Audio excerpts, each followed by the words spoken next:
So, but this is out ready to buy. Sam, now that you said you bought it, what do you like the most about it? At all.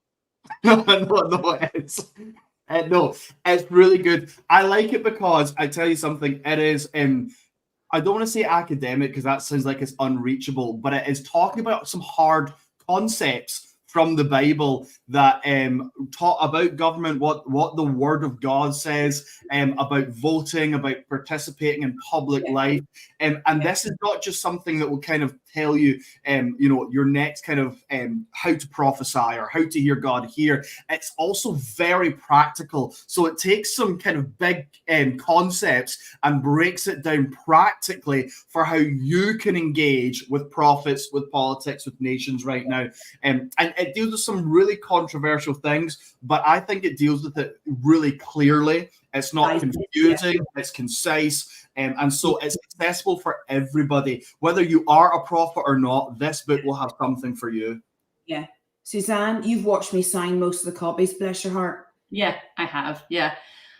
For me, in the Netherlands, we have politics, but we are not that engaged compared to other nations that I know of. So for me to read that perspective of politics and how that is connected to faith and church was very eye-opening to understand how other people think about politics and how we actually meant to think about politics. So I loved it as well. Yeah, it's really good. Yeah. Yes, and I think Annie, you're right. Hi, Annie in South Carolina. There's a lot of repentance that we all need to do. David and I included in how we have misused, politics and law and not being purified by the fire of the kingdom of God. So thanks, Omar. If you did love it, go over to Amazon and fire on a review, because that really helps other people when they're coming to choose their purchases at the till point. So that would be much appreciated. Okay, let's prophesy. I have pages of notes. That's a good sign when there's pages of notes. Now, Susanne, I'm going to start with you to get us kicked off. You grew up Word of Faith. Yeah. And for those of us who are not aware of that, that is this place where, and give me grace, this is the Emma definition of the Word of Faith movement.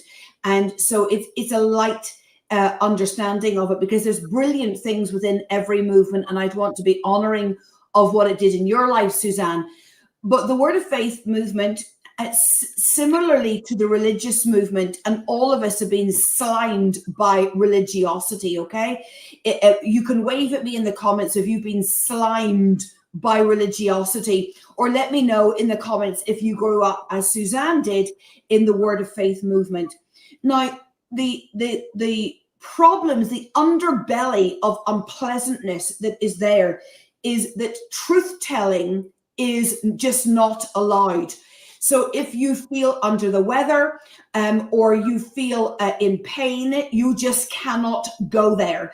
And what it leads to is a fear of the human state many days, and the fear of our emotions, the absolute hatred of the thought that God might have emotions, or even to say God is an emotional being seems like you are slandering the triune magisterial King of Glory, because we think of having emotions as something sinister, sus, and wrong. And so talk to us, Susanne, about that upbringing and the problem that has put us in, and why we are on this today. Yeah, so like with you, some of the things I just love with the Word of Faith, because faith levels are high and you're always going after a healing, and it's really limitless thinking in that regard. But what I've noticed when even for myself, contending for my own physical healing, growing up in that, having the thought or being even disappointed that it didn't happen yet was almost, I can't have that. Otherwise, I won't have enough faith. My faith might not be good enough to then get the healing. Or something of my emotion, I'm down. I can't express that because then my words are expressing something that is not in line with my faith. And it didn't help me process my emotions. It didn't help me reach out for help as well for people around me, because I couldn't really say, I feel very negative or depressed or whatever, because I might not have enough faith then if I don't confess the right things. So for me, not at the moment, but it resulted in kind of suppressing those emotions. And I had to really work my way out of that. Yes, and actually, Rebecca Rabon in YouTube, that what you're writing is heartbreaking in the comments, and I am so sorry and so sad, because I think your story, Rebecca, although you've just written 2 or 3 sentences here, is a catch-all for what many experience. You're saying you were saved in a particular church, I'll not name it, in the 80s. It did change your life, but you were often told that you were sinning because you injured your back and it didn't heal. And then our friends over in Calgary are saying it just produces shame. And so many of you will be identifying with this. Sam, do you want to comment on that? Because it's that sense of shame, suppression, the need to lie, the need to pretend, the lack of authenticity, the sense of emotions being problematic. And then that you're somehow just not good enough is really where you're pushing, Susanne, because you might have eroded your faith by truth telling. Sam? Absolutely. I think every good belief in its core kind of moment is helpful, with these kind of movements of faith. We want to have faith that God heals, and we want to speak that out. God heals. He does not leave us as he finds us. There is faith that he can work a miracle. But what we see is that in our humanity and the excesses of those beliefs or theology, we are so easily spilling into actually beliefs that are contrary to what scripture teaches us. And I have watched this whole sway of beliefs where there is this thought of, if I own my situation, I'm not having faith. If I say I have this, then actually I'm opposing faith. I'm reading something, awful in the comments there about a friend who was told they needed to cancel a surgery, as if that was not, having surgery was anti-faith. And we have these excesses of these beliefs that are such a limitation to us, where we think if I say I'm having a hard time, if I say I have a sickness, for people who struggle or who have had cancer, if I say the word cancer, then I'm owning it, which means I am in opposition to faith. And we conflate the word ownership with agreeing. And can I say, you can own up to the fact that you have a need without agreeing with the spirit behind the need. And there has to be a place where we are able to share with one another, here's my need, here's my situation, without the fear that we are in anti-faith practices. And that is the error that we are in right now. And all of you, my friends, in the comments are saying, you've got so many stories of how it shows the excesses that we've spilled into here. I'm actually heartbroken by some of your comments, and I'll read some of them out because you're being so honest with us. They're going faster here. 1 or 2 of you saying you were able to go to these kind of churches and take the good. Well, we just want to commend you for that, for being able to do that. But actually, others of you saying that we just explained your upbringing, but no idea. Some of you getting free right now because you were had no idea the bondage you were under, where you couldn't actually share your realities. And the problem is, somebody saying here, I just started to pretend things were okay when they weren't. Sherry, what a heartbreaking comment. I kind of started pretending things were okay when they weren't. I am sorry that it was your reality. Sam, can you just help us out there again between the words owning your situation versus the word agreeing with your situation? How should we think about owning versus agreement? Let's play with those 2 words. Absolutely.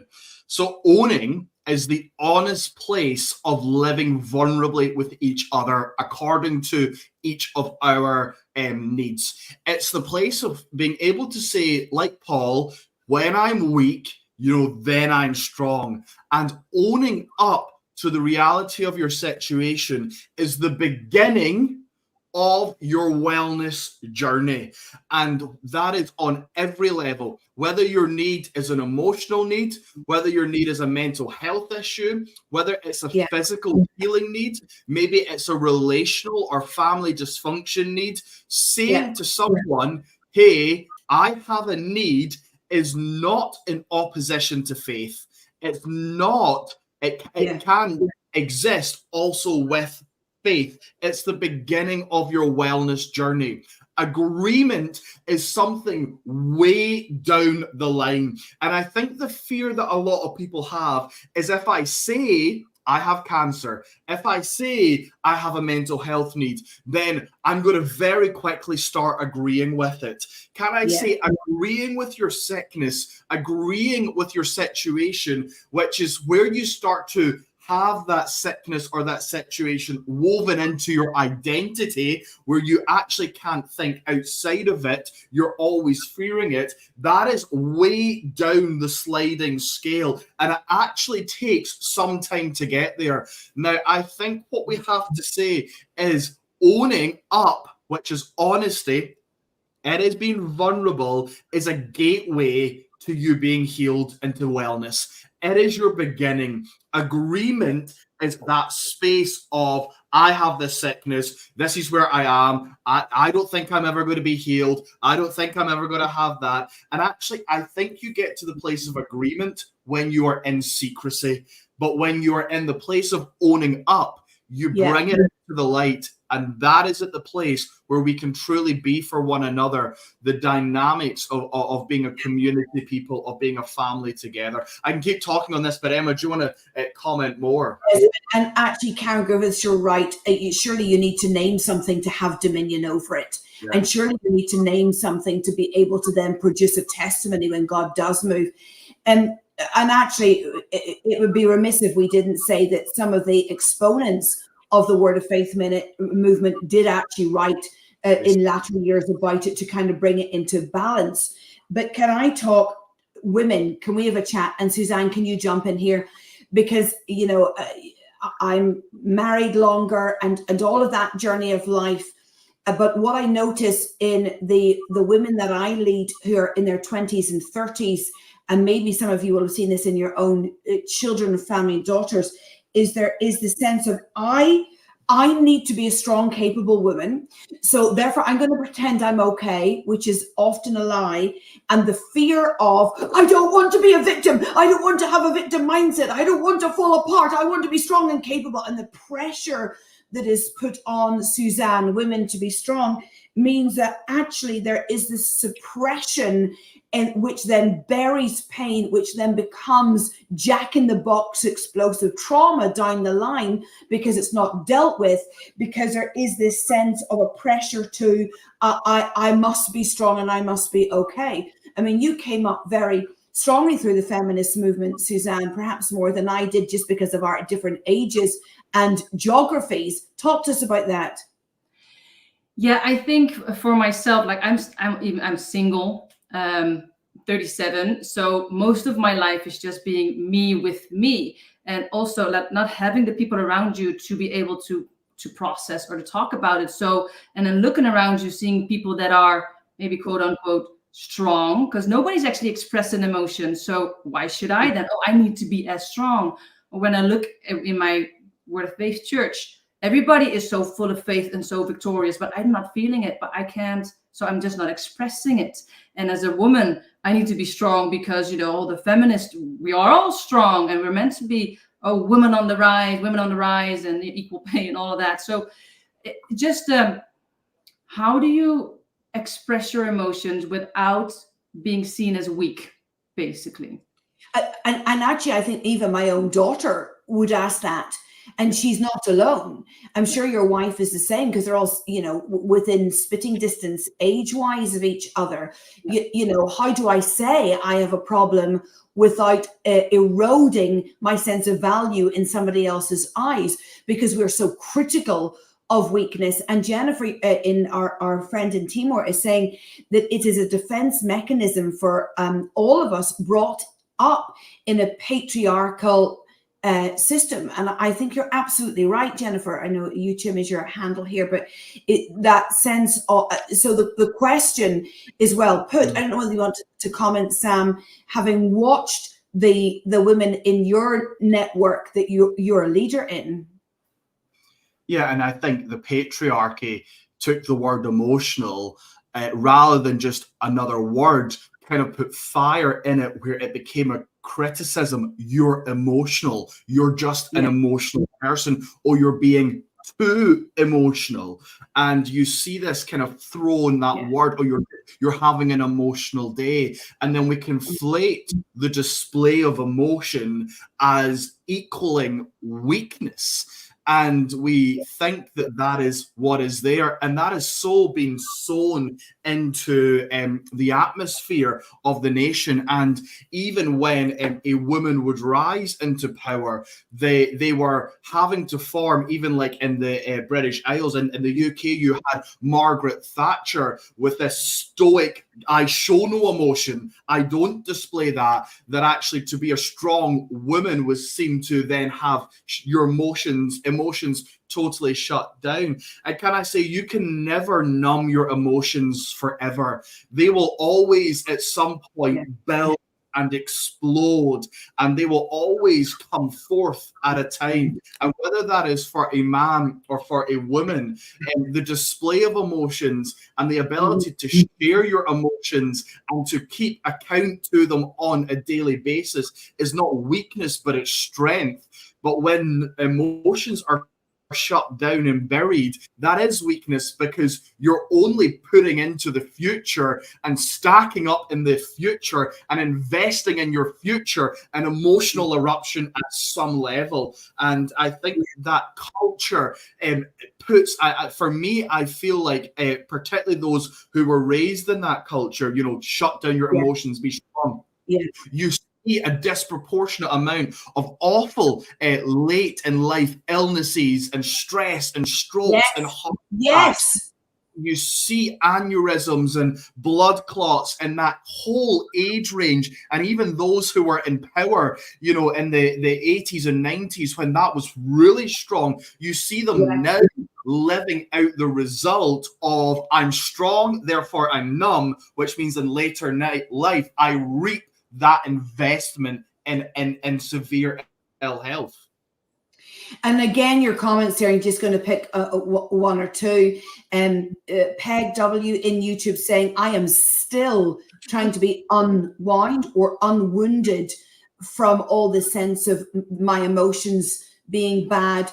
Other people saying that their father was telling them that their emotions were too much. Just can I say, just nonsense. You asked me a question, Susanne, how do I deal with it? Let me answer that.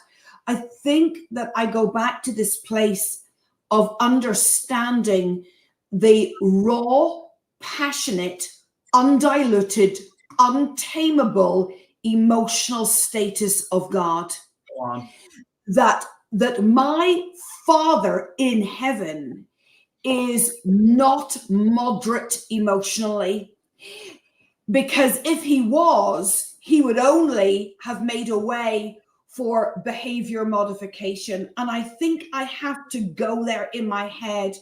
The God who, I quote the poem to myself, the hound of heaven, like this sense of, the chasing of down of God of me, the jealousy of God, the wailing of God, the God in childbirth, like Isaiah talks about giving birth to nations. And something has got to sit in me as a strong-minded woman that I can allow the emotions, even the emotions of menopause, even the emotions. Look, guys, we're going to be honest here. Even the emotions of the time of the month, even though I think men have that cycle too. It's not just a uniquely female thing, but the sense of it, the run of our emotions, that we don't hide them away or shut them down, because actually when I'm feeling deeply, I'm feeling intensely, or my body is allowing that as part of my womanhood, I am actually able to feel some of the things God feels as intensely as he feels it.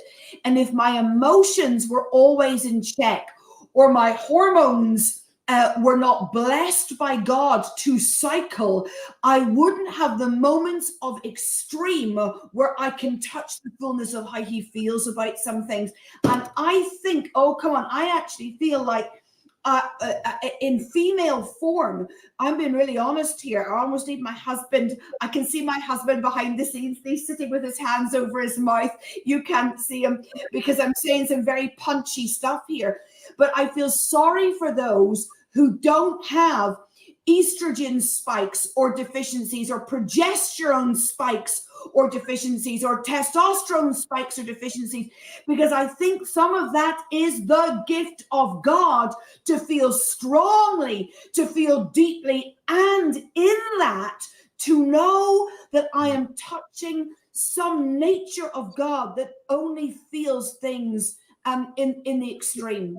Otherwise, Jesus wouldn't have died. Absolutely. If God did not feel extremely, Jesus would not have gone to the cross. Come on. That's the foundations of God. Yeah. I mean, the cross is an extreme display of God's overwhelming emotions and pursuit of us, is it not? It is that on display. Yes. Susanne, talk to us. I mean, I'm saying some wild things here today. We've not even got to the why we started on this. There is a prophetic word behind it. We are going to get to the why. Yeah.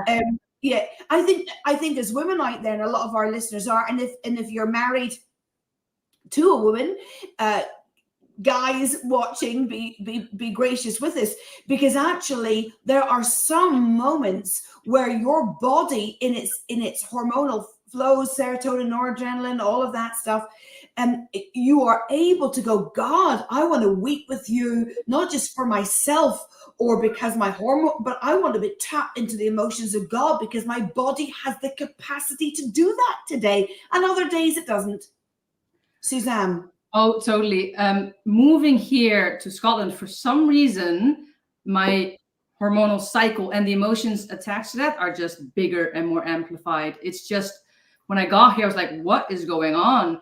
But now I realize, now I've learned how they go, and I understand them more. Like, I know, okay, this week, don't make any big decisions, but you're very good this week at showing empathy or compassion. So go and meet your friends. So being, a bit more strategic and run with them, but use them as your in your benefit. And I think it's I've been learning and understanding, God, this is such a gift, because in a certain week I can so well with you over a nation, but the other weeks I can now triumphantly conquer something with you because I feel so great. And God has just been really teaching me how to use the cycles, how to use the hormone, how to be a woman in that, and how to be so sensitive to other people as well, and not allowing, whenever I feel emotions come up, don't press them down. Just let those tears run, because God is saying, then my heart will connect in your heart as well, and you will feel me through that, and you'll be able to move through that.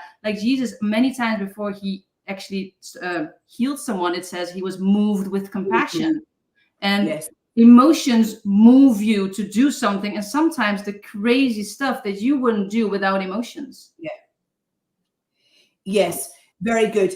Sam, can you comment on this from a male perspective for our male listeners and to help us all? Because somebody is, see, Brian, I hear what you're saying in the comments. Brian is saying this, and he's not wrong. He's saying it's important to remember that our bodies and souls are in a fallen state. Yes, you are technically, Brian, my friend, absolutely within the letter of the law accurate. But we're addressing something that has become a complete ruining of emotions. So if we get to the point where we're all about hype, then that's a comment that's helpful. But actually, we're talking about a church that cannot and will not and has no value for emotionally tracking with God, or emotionally tracking with some of the healed parts of our body. So I want us to be careful that we are in the medicine of our era and not going back into the places of you shut that down. We're in the business of liberation here. And Sam, talk to us about the guys, and then Susanne, why did we hit this today? Yeah, I mean, I've grown up in quite traditional churches, certainly for most of my early years to my mid-teens, that was very dominated by men and by the patriarchy, that had that kind of undertone of men don't cry and don't display emotions, and that was in and around the atmosphere. And actually, I don't think I ever witnessed a man crying in church until I was maybe mid-teens. That's the first time I remember seeing a man cry. And I've shared funny stories in the past about not being able to cry for a while and God dealing with that, because I had personally made a covenant. I don't want to cry if that's not masculine. And God had to break that because I had agreed with the demonic assignment not to cry, not to display emotions. But I always find it really interesting when you read Isaiah 53 and it talks about the work of the cross, where through Jesus, he has borne our griefs. He has carried our sorrows and pain, and by his stripes we are healed. And I think the language choice is so interesting there. It's not, he has sorted our griefs so that we don't have them, or he has taken away our sorrows and pain, but he has borne our griefs. In other words, Jesus shoulders us when we're in grief, and he carries our sorrows and pains. In other words, there's a sense that being emotional with Christ, who by his Spirit lives inside, it's not the solution through Jesus, where he takes our emotions away and he says, you're not going to feel, but he says, in your emotions, I will carry them with you. I will shoulder how you feel. I will shoulder your emotions with you. And I wrote a list just as I was thinking before we came on live of some of my favorite displays of Jesus in his emotional state. You have Luke 19:41. Jesus weeps. You have Luke 10:21. He's full of joy, within moments. Isaiah 53:3, sorrow acquainted with grief. You have in a moment, Matthew 26:22, he's very sad. And Mark 14:34, he's overwhelmed with sorrow. And then Mark 6:6, he's amazed and he's overwhelmed by being amazed.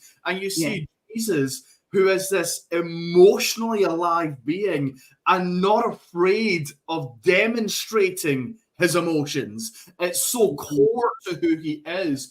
And I think what I would say is you need to, if you know that you have walked this journey of shutting down your emotions, you need to start to speak over yourself. My emotions are a gift, and I need to be emotionally alive. But you also need to start to say, I lose my fear of just emotions. Yeah, that's very helpful, Sam. There's so much that can be said into this topic, and I'm very aware that we are scratching the surface. Why are we scratching the surface? Susanne, you came with a prophetic word, and we're not now 40 minutes in, we're getting to the prophetic word. Tell us why we're here today. God has been talking to me about the new that we're going to build, and God is taking us into that season right now where we're going to start building the new thing that he wants us to build. But God is saying the new thing is going to be crazy. It might even offend you, but if you're not emotionally connected to me, you're probably not going to do it. And if you're shut down, or you don't know how to express your emotions, or you're not connected to him, you're not persuaded by your emotions to do a crazy thing, because the crazy things we do for love. So in other words, first up, we're in a building season. Yeah. We're in a building season. And that requires new things. Mm-hmm. And your particular choice of words there is God is asking you to do some crazy things. Yeah. I think that's right, Sam. Let's just sit in the thought of building and crazy. Building and crazy, building and crazy, building and crazy, building and crazy, okay? And the fact that that is what is now required, that you might be asked by God to look utterly ludicrous, completely ridiculous, a little bit like Noah and his ark, Yeah. and the sense that it's leaping beyond, it's leaping outside of status quo type things. And in all of that, if my emotions aren't in sync with God, led by the Spirit, under his authority, I will just leap towards, I'm scared, I'm not brave enough, I'm going to suppress senses of emotional urgency. Oh, come on, come on. You know you can turn off a sense of emotional urgency that the Spirit of God is leading in the midst of you. Sam. Yeah, and I think, look, in us is all a need to have some form of validation and security. And that is something that we all have. But when God is wanting to do something new, where you source your validation is important.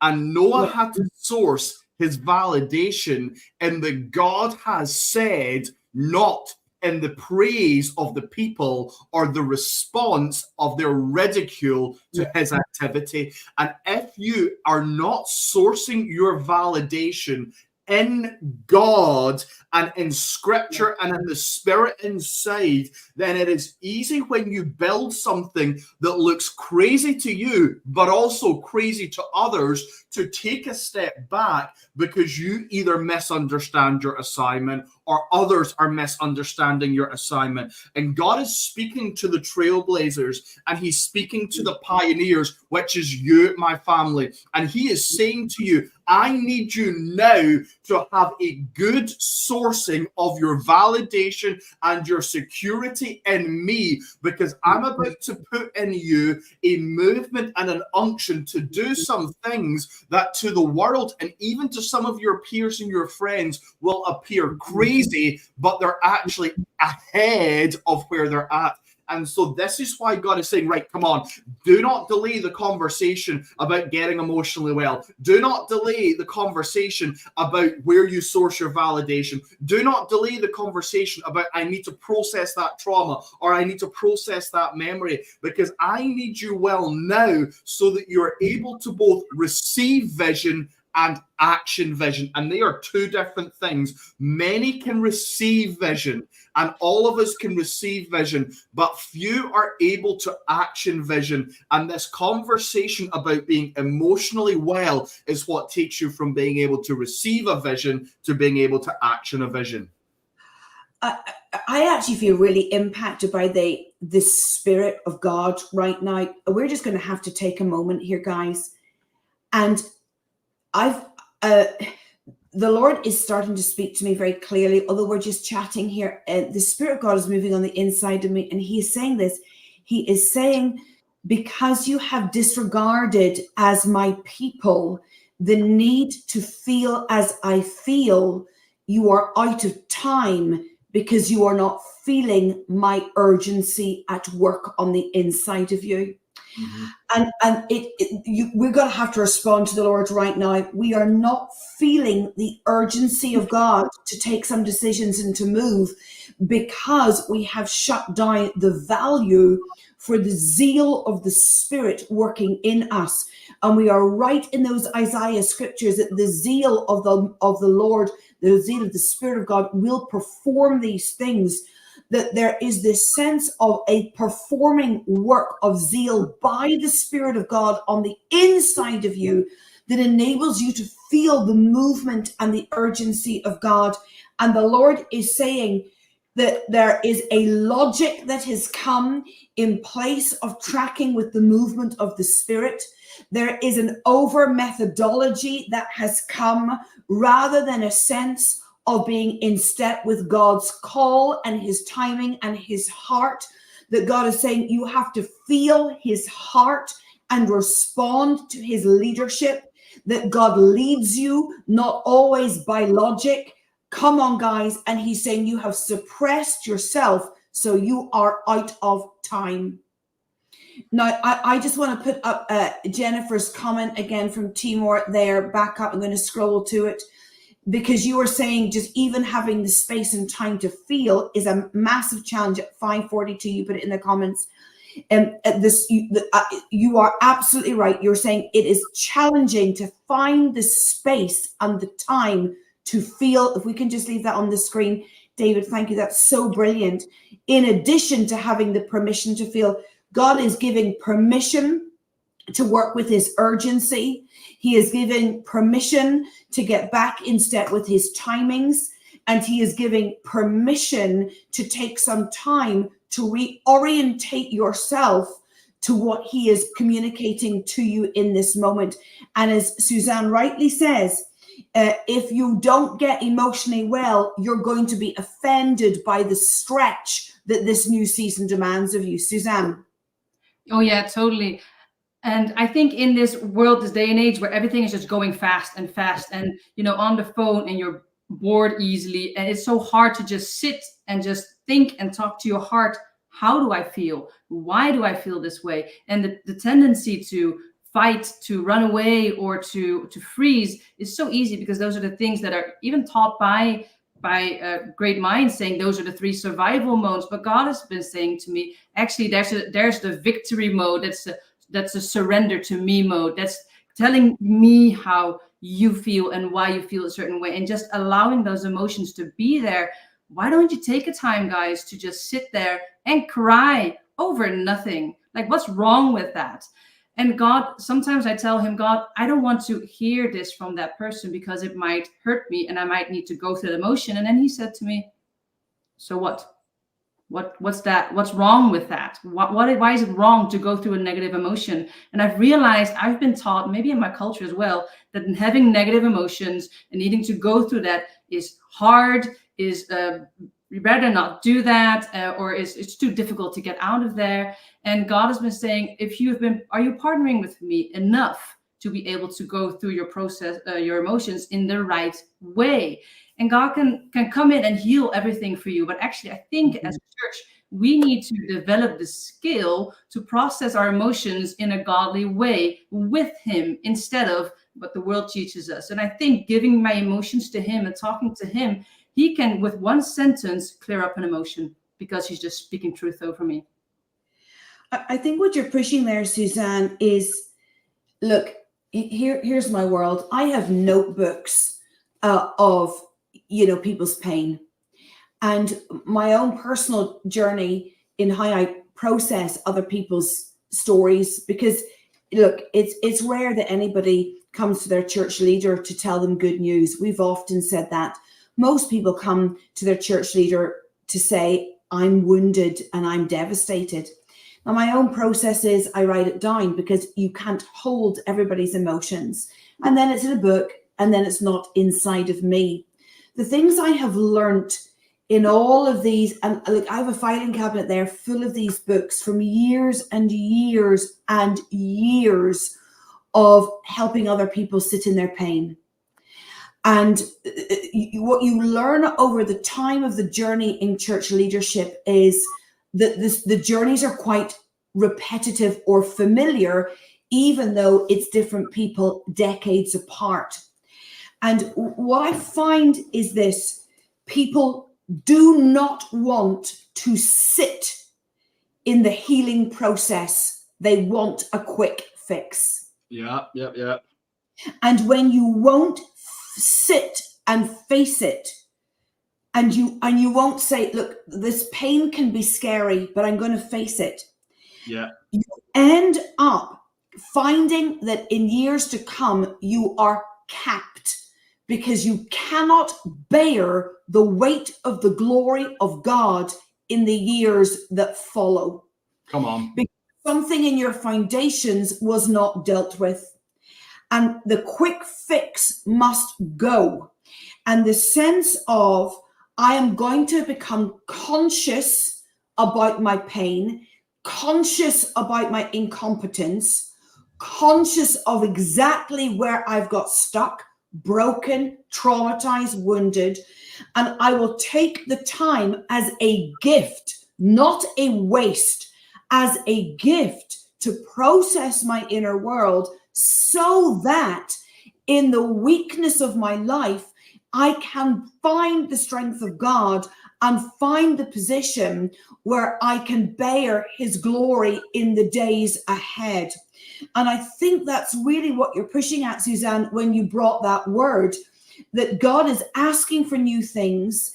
It's a new weight of glory. It's new building, and you have to be well enough to bear it. And you have to not be offended and say, God, I don't want you to do it like that. No, look, I can tell you stories literally of dozens of people who walk away and miss destiny. Was it because God didn't really mean it, or because God lied? No. Why could they not access their destiny? In all the notebooks of people's pain that I have written, why did they end up leaving church, hating God, or whatever the journey was, or being less? It was because they were unable or unwilling to sit and face the story of what was happening. Absolutely. And it's so in our culture, because how often do we say, if someone asks how you're doing and we have a moment of honesty, oh, I'm not doing well, but I'll be fine. Or I'm not doing well, but I'll get over it, or that person really hurt me, but I'll be fine, I'll move on. And it's like our knee-jerk response is always to, even in our moment of honesty, to then, I'll be fine, I'll get over it, or I'll just move on. And we shelf it. And we have this idea that if I can move on quickly, then I'll never have to deal with it again. And what would take 30 minutes, an hour, 2 hours to sit in a moment, we shelf, and then years later takes 2, 3, 4, 5 years of counseling and inner healing to resolve. But if we learn to bravely confront that in one another and sit and say, how do I really feel? Let me drill down. Then it's in that place of vulnerable honesty to God, but also to one another, which is just as important, that then and wellness come in. And I think we're pushing against a cultural thing, because we're all asking others to be for us what we're not willing to be for others. You sit and listen to my pain. You sit and listen to my feelings. But when was the last time that you were that for someone else? And we have to be brave enough to be that for others and to bear other people in their emotional moment of weakness or frailty, and to help them sit in it, so that when we have our moment, we are able to ask that of them also. I think let's give some top tips here, and then over to you, Susanne. Shelley in Facebook is saying sometimes you just don't know how, and that's a fantastic point. I would say this: there's one question that you can ask God as homework every day that will help you take steps, and it is this: what do I need to know today about my healing journey? So you are holding yourself into quite a tight framework. What do I need to know today about my healing journey? All right. So you are starting a dialogue with God that's quite bite-sized and specific. And then you sit in that. What do I need to know today about my healing journey? And that whole sense of, if you do that every day, I promise you, my friends, you will get somewhere very useful with God. But you have to take the time to do it. You have to prioritize asking God that question. What do I need to know today about my healing journey? I wouldn't set it up as a, what do I need to hear, or what do I need to do? I wouldn't set it up as an action question, and I wouldn't frame it as a hearing or speak God question, because then you get into a whole tizzy. I didn't hear, or I didn't know what to do, and I didn't hear you, God, and the heavens were brass, and I didn't know what to do. Okay, don't frame your life within those kind of ways where you just set yourself up for a shutdown. If you say to the Lord, what do I need to know today, you open something up that is specific but can come to you in a way you can receive it. Okay. And that is the way things are well done. And it's bite-sized, okay? And you're not inconveniencing God ever when you ask him that question. So that's your top tip. Go and use that every day? What do I need to know today about my healing journey? It's an invitation type question. Yes. Now, in all of that, my job right now is that you are thinking not just about what do I need to know today, God, start there, but you are thinking about the fact that you are going to be doing some big decision making. Yes, you are going to be doing some big decision making. You are going to be doing some major movements and restructurings. You are going to be having to offend others by behaving outside of religious boundaries. Yes, you are going to have to be one who says some challenging things. You are going to have to model something that makes others look uncomfortable by your choices. You are going to become a sign and a wonder. Okay, you are going to become a sign and a wonder. And to be at the cutting, pioneering edge of where God now requires you, he is asking you to feel as he feels. And I promise you this, and those who are long in the tooth will understand this. If you have not done your healing journey, you simply cannot bear the weight of the emotions of God to lead in this hour. Let me say that again. If you have not done your own healing journey, you simply cannot and you will not have the capacity to bear the emotional status of God or the glory of God for how he wants you to lead in this hour. You're going to have to take a few days to sit in this. Susanne, who's next? Yeah, very good. This is vital now, and I want you to hear the today emphasis on what we're saying. This is not, oh, one day I'll get to resolve that issue. Oh, one day I will maybe deal with that memory or that trauma or that situation. It's today, and I do believe God in his graciousness is saying, look, I'm giving you this window of time to make sure you resolve your inner world. But it's more than just resolving your inner world. It's creating a lifestyle of discipline or holy habits that you are in a cycle of checking your heart. And I do think we have to push away from this world of, I had an inner healing session on that 5 years ago, so I'm good. And we have this expedited 1 hour, 2 hours. I got counseling for that, so it's good. Yes, there are some things that you need to pursue, counseling, therapy, inner healing, whatever it is for, but you also now need to develop a cycle of checking your wellness. And can I say that question of with the Emma gave of what is my portion of in my inner healing journey today? What do I need to know today? Yeah. The other question I want to give you that doesn't necessarily need to be every day, but every other day is, and I emphasize what Susanne said, how's my heart doing right now? And you have to be good at those two questions. What do I need to know today in this journey? But how's my heart doing? And that gives you a moment where you let your heart be honest to you. I'm going to sit and listen to how my heart's doing. I'm going to let it out, because sometimes all you need is a good process, and you need to not contain there. You just need to let it out. And those two questions will build a cycle of wellness in your life. Susanne. Yeah, I think what God will do after this, I think he will bring some moments to mind. It will come back to you of things you've had happened in the past that still trigger some emotions. And it's not about going around the mountain again and dealing with that again, but God is actually saying, if I bring this event back, then start sitting and listening to your emotions. What did it do to you? And go through it with him again. And you will see it coming back and again and again. And it's not like this pestering spirit. It's just God showing you, look, undealt with, let's deal with it. And I think that's how you're going to recognize God working on your emotions, and you're developing the skill of processing them in a healthy way. Yeah.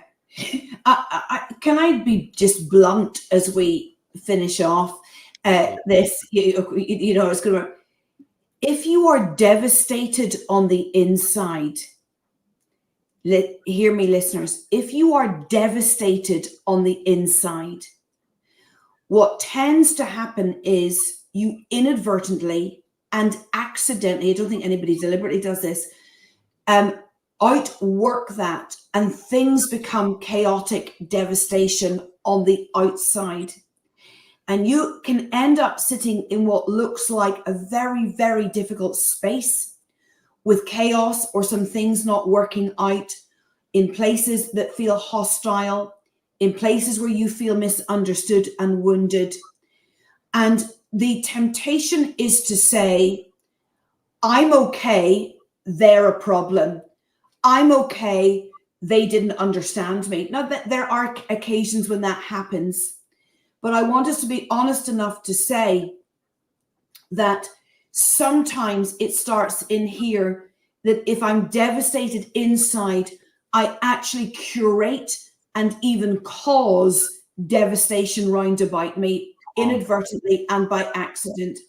And so then you kind of get yourselves into messy sets of relationships, and you end up in these cycles because the honesty is not there of perhaps, like, I'm not justifying anybody's horrendous behavior, it's not what I'm saying, but there is a sense that to be well on the inside enables a greater ability to have things well round about you, or to manage life in a way where you actually can correctly boundary what's going on, because you have the wellness portion going on in here.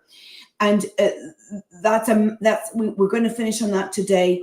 I don't often answer such personal questions, but one of you at the beginning of the hour, you did type it next to your name. It is a personal question, and I don't know that I'm the most qualified to answer this, so I want you to give me grace. But you did type in the comments earlier, you said this, my son, we were talking about word of faith and decrees. You said, my son has autism, but I haven't applied for disability benefits because I don't want to define him as disabled. Is this okay? Or is it okay to do this? My son has autism, but I haven't applied for disability benefits because I don't want to define him as disabled. Now, if I start with a Christian kind of middle of the road answer to you, I will say something banal like, you have to do what's right for you, okay? And that would be true.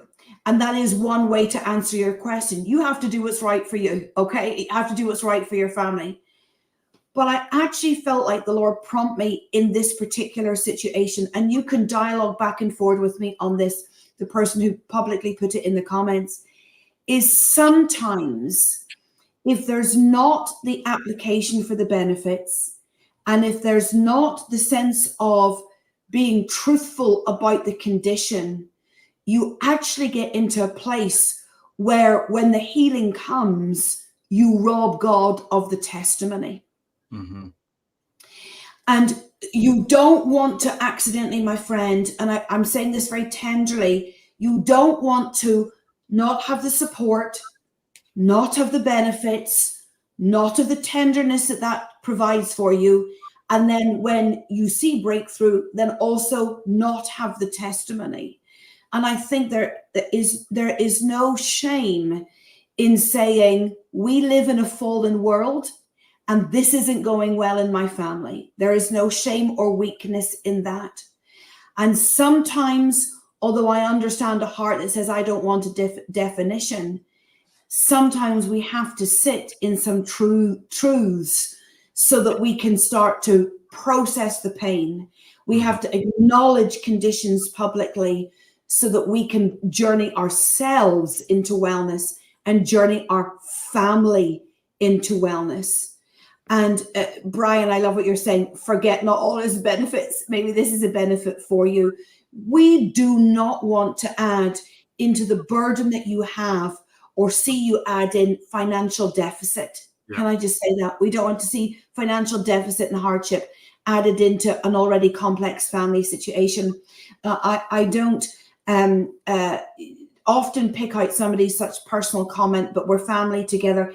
And Shelley, I love our community. Shelley saying, my son is also autistic. Don't you love the hive mind?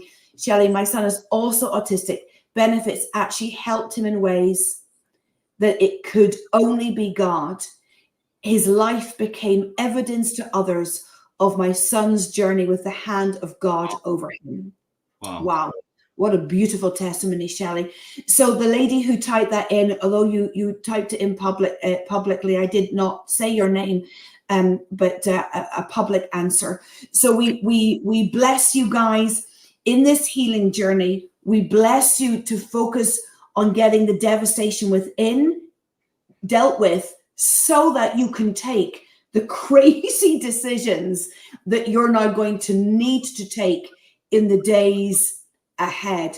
So we've gone over our time, and we will see you again Sunday. Oh, I'm preaching on Sunday. Par Church, it's me in the rota. Is it? Yes, it is. It is. Yes. And thank you to Susanne for joining us for her first time. And Yay. thank you. Yay! And do you want to sign out in Dutch? Yeah. Doei. Doei. Let's Dutch for goodbye. Now we're all educated. See you again. Bye. Bye.